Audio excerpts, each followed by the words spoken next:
Hello everyone, स्वागत है आपका इस चैनल में।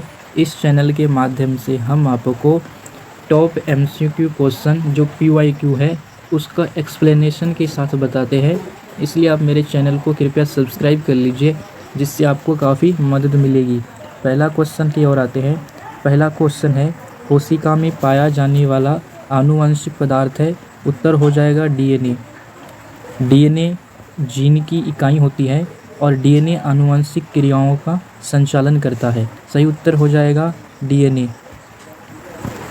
अगला प्रश्न में आते हैं। अगला प्रश्न है, पाचन की अधिकांश क्रिया कहाँ संपन्न होती है। उत्तर हो जाएगा छोटी आंत में।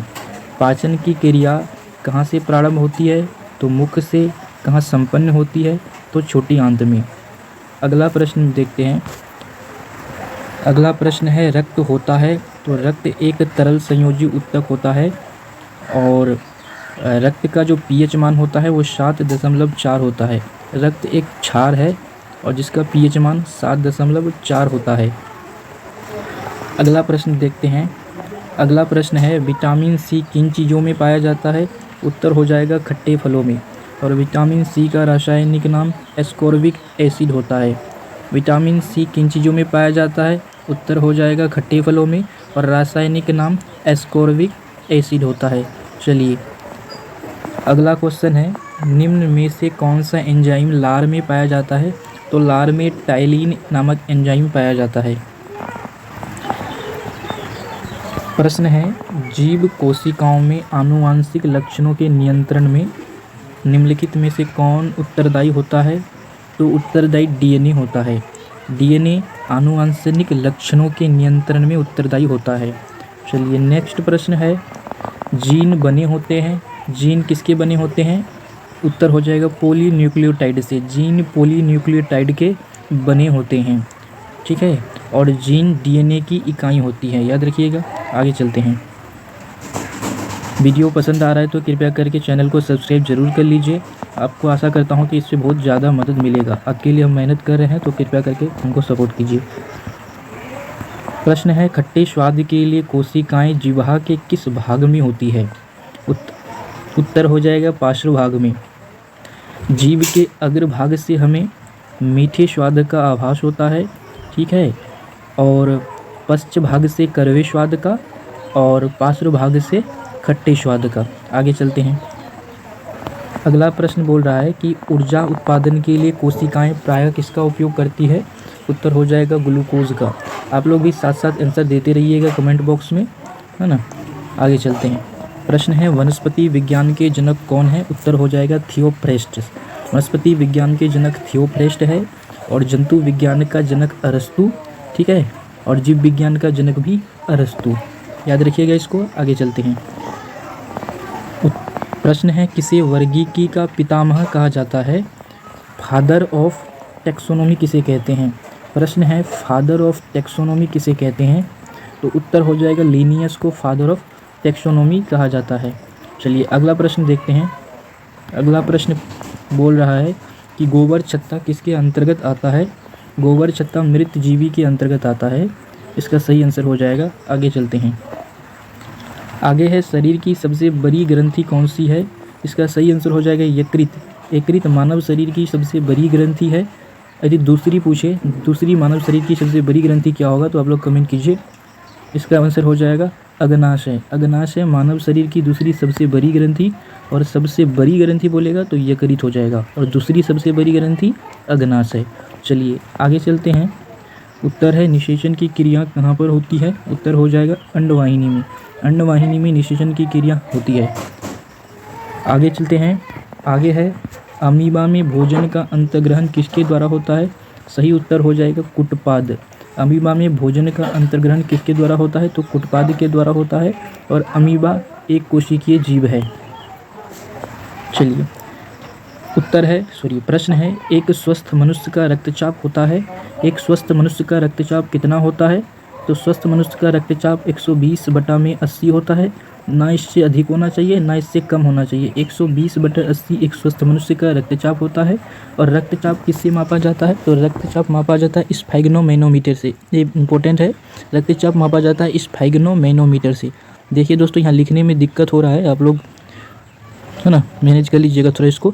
स्फैग्नोमीटर के द्वारा रक्तचाप को मापा जाता है और स्वस्थ मनुष्य का रक्तचाप कितना होता है, तो 120/80 सही आंसर होगा। आगे चलते हैं। अगला प्रश्न है, मछलियों में उत्सर्जी पदार्थ क्या है? मछलियों में उत्सर्जी पदार्थ अमोनिया है। ठीक है, और अमोनिया का रासायनिक सूत्र क्या होता है, आप लोग कृपया करके कमेंट करके ज़रूर बताइएगा। ठीक है, जिससे हमको वीडियो को बनाने में और इसमें और अच्छे से बताने में है ना मन लगेगा, मोटिवेशन मिलेगा। अगला क्वेश्चन की ओर आते हैं कि फाइकोलॉजी में किसका अध्ययन किया जाता है? उत्तर हो जाएगा शैवाल का अध्ययन किया जाता है फाइकोलॉजी में। और पोमोलॉजी में अध्ययन किया जाता है फलों का। डेंड्रोलॉजी में अध्ययन किया जाता है वृक्षों और झाड़ियों का। तो ये सारी चीज़ें आप याद करके रखेंगे, जिससे जो है ना एग्ज़ाम में आपको काफ़ी हेल्पफुल होगा। आगे चलते हैं। मानव शरीर की सबसे पतली हड्डी का नाम बताइए। मानव शरीर की सबसे पतली हड्डी का नाम बताइए। तो उत्तर हो जाएगा फाइबुला। फाइबुला हम लोग बता देंगे कि मानव शरीर की सबसे पतली हड्डी है। यदि पूछेगा कि इंसान की सबसे बड़ी हड्डी कौन सी है, तो उत्तर हो जाएगा फीमर। फीमर इंसान की सबसे बड़ी हड्डी होती है। ये कहाँ पाया जाता है, आप लोग बताइए फीमर कहाँ पाया जाता है? तो ये जांघ में पाया जाता है। जांघ में पाया जाता है फीमर। ठीक है, और फाइबुला कहाँ पाया जाता है? तो ये पाया जाता है आपका कान में। कान में पाया जाता है फाइबुला। फीमर पाया जाता है जांघ में। चलिए आगे प्रश्न की ओर आते हैं। सभी प्रश्न को ना तोड़ के रख देना है, किसी प्रश्न को नहीं छोड़ना है, चाहे जितना भी कठिन प्रश्न हो। लगातार हमसे जुड़े रहिए, काफ़ी मदद मिलेगा आपको। बोलता है दांत का शिखर किसका बना होता है? उत्तर हो जाएगा एनामील का। एनामील नामक का जो पदार्थ होता है, वो दांत में जो चमकीला पदार्थ होता है वो एनामील ही होता है। और एनामील जो होता है ना, वो मानव शरीर की सबसे मजबूत पदार्थ होता है। ठीक, इसको भी याद रखिएगा। आगे आते हैं। प्रश्न है, शुक्राणुओं और अंडाणुओं के बनने की क्रिया को कहते हैं। इसके जब शुक्राणु और अंडाणु जब मिलता है तो इसके बनने की क्रिया को क्या कहते हैं युग्म जनन। युग्म जनन यानी आप लोग जानते होंगे जाइगोट। जाइगोट यानी युग्म जनन। ठीक है, इसको याद रखिएगा आप लोग। आगे चलते हैं।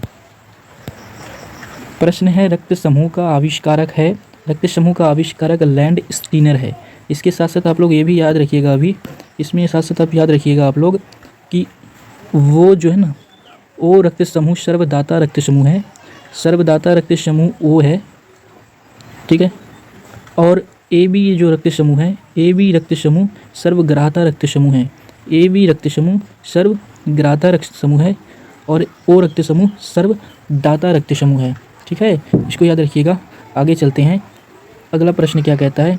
अगला प्रश्न कहता है कि ग्लूकोज के एक अणु के ऑक्सीकरण के प्राप्त होते हैं। तो ग्लूकोज के एक अणु के ऑक्सीकरण में 38 ATP प्राप्त होते हैं। ये इम्पोर्टेंट क्वेश्चन है, इसको आप लोग याद रखिएगा। इम्पोर्टेंट क्वेश्चन, यदि कोई प्रश्न आपको याद नहीं है तो आप इसको नोट कर सकते हैं। आगे आते हैं। अगला क्वेश्चन है, पुरुष में पुरुषत्व के लिए कौन सा गुणसूत्री संयोजन उत्तरदायी है? तो उत्तरदायी है XY। देखिए, ठीक है, स्त्री में जो होता है ना, स्त्री में यहाँ बता देते हैं कि स्त्री में जो होता है ना 23वीं जोड़ी नामक की गुणसूत्र जो होता है वो XX होता है। और पुरुष में 23वीं जोड़ी गुणसूत्र जो होता है वो XY होता है। यदि स्त्री का X गुणसूत्र और पुरुष का X गुणसूत्र मिल जाएगा तो उसमें उत्पन्न होने वाला संतान लड़की होगा। और यदि इसका X, ठीक है, और इसका Y यदि मिल जाएगा तो इसमें होने वाला संतान पुरुष होगा। चलिए, इसी के साथ वीडियो को समाप्त करते हैं। आशा करता हूँ कि वीडियो पसंद आया होगा। वीडियो पसंद आए तो कृपया करके चैनल को सब्सक्राइब, वीडियो को लाइक कर लीजिएगा। धन्यवाद।